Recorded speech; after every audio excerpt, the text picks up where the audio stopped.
കുട്ടികളിൽ കാഴ്ചക്കുറവുണ്ടാകുന്നതിന് പ്രധാനപ്പെട്ട കാരണം ഷോർട്ട് സൈറ്റ്, ഹ്രസ്വദൃഷ്ടി അഥവാ മയോപ്പിയയാണ്. എന്താണ് മയോപ്പിയ? ദൂരെയുള്ള വസ്തുക്കളുടെ ഇമേജുകൾ കണ്ണിനുള്ളിൽ ശരിയായി ഫോക്കസ് ചെയ്യാതിരിക്കുകയും അതിൻ്റെ ഫലമായി കാഴ്ച മങ്ങൽ ഉണ്ടാവുകയും ചെയ്യുന്നതിനെയാണ് മയോപ്പിയ എന്ന് പറയുന്നത്. എന്തൊക്കെയാണ് മയോപ്പിയയുടെ ലക്ഷണങ്ങൾ?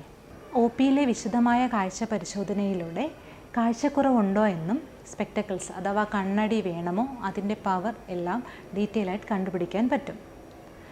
കുട്ടികളിൽ സാധാരണയായി എന്തൊക്കെ ലക്ഷണങ്ങളാണ് കാണുന്നത്?